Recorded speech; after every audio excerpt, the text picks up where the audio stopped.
जय भीम दोस्तों। आजादी पर क्या सोचते थे बाबा साहब अंबेडकर? बाबा साहेब डॉक्टर अंबेडकर ने दो स्वतंत्रता संग्राम एक साथ लड़े। एक तरफ वो अंग्रेजों की कुरूर के खिलाफ लड़ रहे थे और दूसरी तरफ अपने असंख्य अछूत बच्चों के आजादी की लड़ाई। भारत को आजाद करने के लिए लाखों लोग लड़ रहे थे, लेकिन जाति के चक्रव्यूह में फंसे दबे कुचले समाज के आजादी की जंग वो अकेले ही लड़ रहे थे। बाबा साहब डॉक्टर अंबेडकर की नजर में आजादी क्या थी? आइए इस वीडियो के माध्यम से जानते हैं।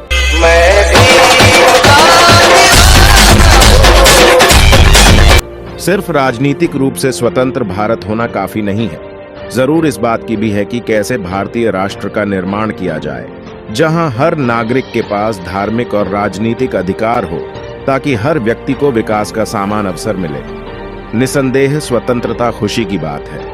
स्वतंत्रता से हमने कुछ भी गलत होने के लिए अंग्रेजों को दोषी ठहरने का बहन को दिया है। यदि इसके बातचीत गलत होती है तो हमारे पास खुद को छोड़कर कोई भी दोषी नहीं होगा। इससे चीज बिगड़ना का ज्यादा खतरा है। समय तेजी से बदल रहा है। दुनिया के वास्तविक अर्थों में भारतीयों का कोई राष्ट्र नहीं है। इसका बनना अभी बाकी है। ये मानकर कि हम एक राष्ट्र हैं, हम एक महान ब्रह्म को पाल रहे हैं। हजारों जातियां में बटे लोग एक राष्ट्र कैसे हो सकते हैं? जितनी जल्दी हम महसूस करते हैं कि हम अभी तक एक राष्ट्र नहीं है, दुनिया के सामाजिक और मनोवैज्ञानिक अर्थों में हमारे लिए बेहतर होगा। दिमाग की स्वतंत्रता ही वास्तविक स्वतंत्रता है। हर व्यक्ति जिसका दिमाग स्वतंत्र नहीं है, भले ही वह जंजीरों में न झगड़ा हो, वो एक गुलाम है।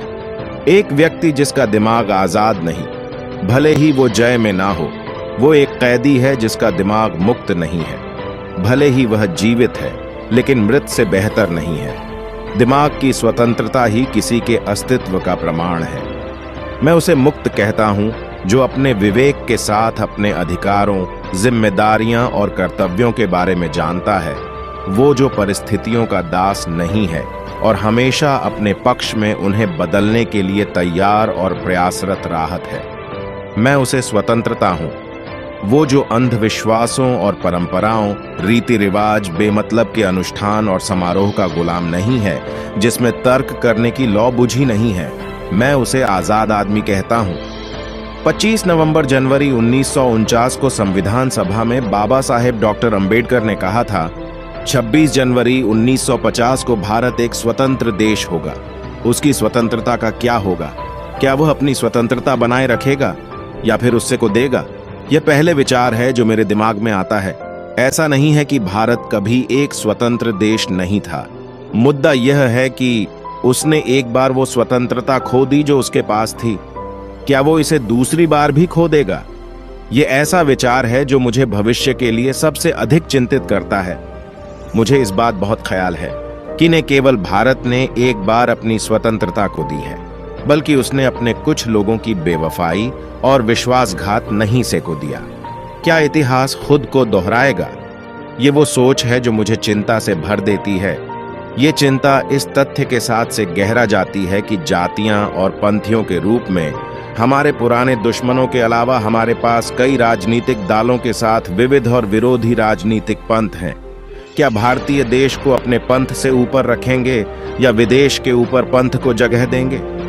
मुझे नहीं पता, लेकिन इतना तय है कि यदि पार्टियां देश के ऊपर पंथ को स्थान देती हैं तो हमारी स्वतंत्रता को दूसरी बार संकट में डाला जाएगा और शायद हमेशा के लिए को खो दिया जाएगा। इस घटना को हम सभी को पूरी तरह से दूर रखना चाहिए। हमें अपने खून की आखिरी बूंद के साथ अपनी स्वतंत्रता की रक्षा के लिए दृढ़ संकल्पित होना चाहिए। 26 जनवरी 1950 को भारत इस अर्थ में एक लोकतांत्रिक देश होगा कि उसे दिन से भारत में लोगों के द्वारा लोगों के लिए और लोगों की सरकार होगी। मेरे दिमाग में वही विचारता है, उसके लोकतांत्रिक संविधान का क्या होगा? क्या वो इसे बनाए रख पाएगा या फिर इसे को देगा? ये दूसरा विचार है जो मेरे दिमाग में आता है और मुझे पहले की तरह चिंतित करता है। बाबा साहब डॉक्टर अंबेडकर के लिए सामाजिक लोकतंत्र किसी भी चीज से ज्यादा महत्वपूर्ण था। वो मानते थे कि आजादी का मतलब सिर्फ विदेशी शासन से मुक्ति नहीं है, बल्कि इस देश में रहने वाले तमाम वंचित वर्गों के ऊपर वर्चस्वशाली ब्राह्मणवादी और जातिवादियों की ओर से थोपी गई गुलामी से मुक्ति पे बिना राजनीतिक आजादी किसी कम के नहीं है। राष्ट्रपिता ज्योतिबा फूल को अपनी किताब शुद्ध कौन थे समर्पित करते हुए बाबा साहब डॉक्टर अंबेडकर ने लिखा, आधुनिक भारत का सबसे महान शुद्ध जिन्होंने निम्न वर्गों को अपनी गुलामी के प्रति जागरूक किया और बताया कि भारत के लिए सामाजिक लोकतंत्र विदेशी शासन होने से ज्यादा अहम है। बाबा साहब जी आजादी की बात कर रहे थे। क्या वो हमें मिल पाई? अपनी राय कमेंट में जरूर दें। दोस्तों, आज की वीडियो में बस इतना ही। वीडियो पसंद आई हो तो एक लाइक करें और कमेंट बॉक्स में जय भीम जरूर लिखें। इस चैनल पर मैं सिर्फ बाबा साहब के जीवन से जुड़ी छोटी बड़ी सभी जानकारी लेकर आता रहता हूं।